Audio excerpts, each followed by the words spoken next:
I'm going to talk to you a little bit at this point of my dissertation about Richard's later years.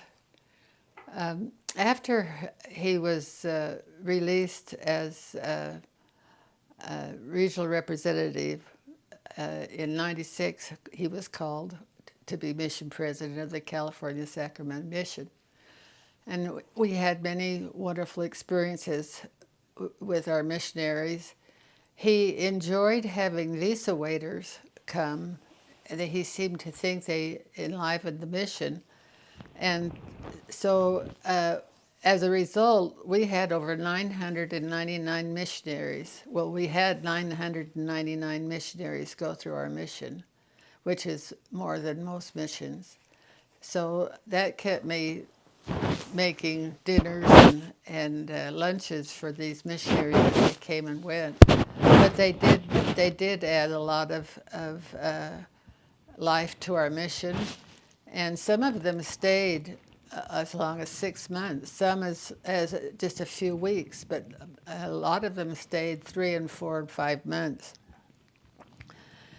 And after our mission, we came home and did quite a bit of traveling to see our family. We flew to England twice because our daughter was there with her husband, who was stationed in Lakenheath in they call it the Fens in England. And as a result, we were able to find many of the ancestral homes of my people. We didn't make it to Liverpool, but and we didn't make it to Wales or Ireland, but we did have some good experiences. Then we came home, and Richard's health started going downhill from 2009, and I'm going to tell this story of what happened in 2009. He had been going to the VA hospital in Salt Lake for quite a few years, and he had developed quite a rapport with a Dr. West, who was a doctor at the University of Utah. And he was subject to polyps in his intestines, and so they every 5 years would give him a colonoscopy, and then he would go through that not so pleasant experience. But it was only to be every 5 years. But in 2009, he told Dr. West, "I really feel that I need to have a colonoscopy," and it had only been 4 years since the last one. And Dr. West said, "Well, let's wait till 5." And Richard was very persistent. And he said, "No, I really feel I need to have this colonoscopy." And finally, Dr. West agrees, and then the VA red tape, they didn't want to do it, but finally they did. And they found some polyps that they couldn't remove on a regular basis. He'd have to have an operation. And as a result, he had to come and have what is it they call it when they just scan your body with a scanner? Anyway, they did a procedure where they found that there was a cancer on his kidney, and it was stage 1. If he had waited until the 5-year mark for the colonoscopy, he would have been probably too late, and his life would have been shortened. As a result of his inspiration from the Heavenly Father, he was able to have another 13, 14 years of life. So we feel that that was a real blessing. But then in 2011, he was called to be a patriarch, and he loved being a patriarch. He loved giving these patriarchal blessings to these young people.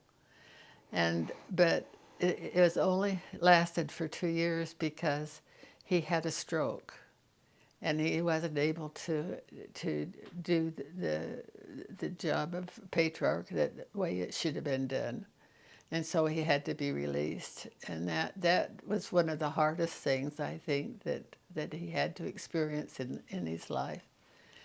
And then after that, his health steadily went down. Another miracle that happened is that we had a home teacher, that's what he was called at the time, by the name of D. Nelson. And D was a medical doctor. He was an orthopedic surgeon, but he'd been our home teacher for many years.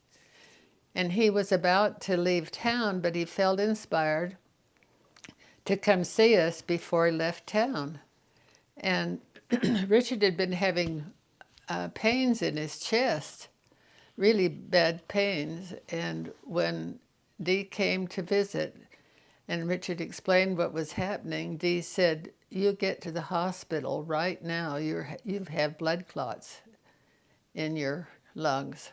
And so sure enough, when we got to the hospital, there were blood clots, and he fought these blood clots for quite a few years of his life.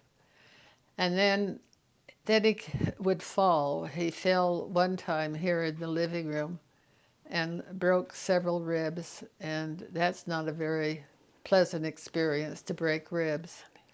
And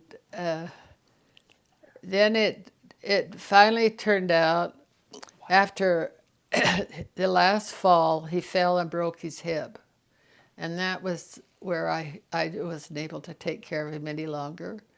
And that is a little bit of a miracle, because a year before, the girls decided that we should maybe put our name into the VA hospital and put his name on the list, because it would take about a year to be admitted into the VA hospital. And so after he had fallen and came out of the hospital, they called the VA, and within a week they had a room for him. And so he spent the last 3 years of his life in the VA hospital, and he called it his room, his gilded cage, and he helped many people. He helped many people that were working at the hospital but weren't active in the church, and they really grew to love him, and he loved them. And it was a hard experience for him, but it was a blessing to many.